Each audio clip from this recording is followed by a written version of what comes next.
ಅಪ್ಪು 50 ವರ್ಷ 50 ವರ್ಷ ಅಪ್ಪಪ್ಪ ಚೆನ್ನಾಗಿದೆಯಾ ಮನೆ? ಹಾಂ, ನೀನು ಮಗು ಅಂದ್ಕೊಂಡಿದ್ದೀನಿ ನಾನು.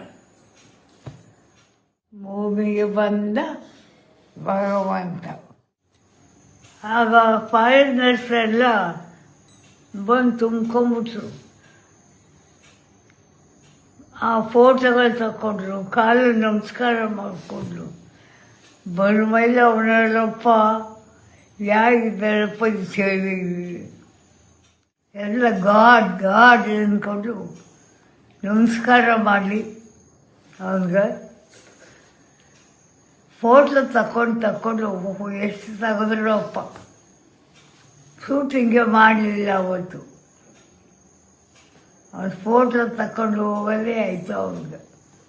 ಯಾರು ನಿಂತಾನೆ ಬರ್ಮೈನಲ್ಲಿ ಅಂತ. ಒಂದ್ಸಲ ಬಂದು ನೋಡ್ಕೊಂಡು ಹೋಗೋಕಂದನಲ್ಲ, ನೀನು ನೋಡ್ಬಿಡ್ತೀನಿ. ಆ ಇಷ್ಟದಲ್ಲೇ ಇದೆಯಾ, ದೊಡ್ಡವನಾಗಿದೆ, ನೋಡ್ಬಿಡ್ತೀನಿ.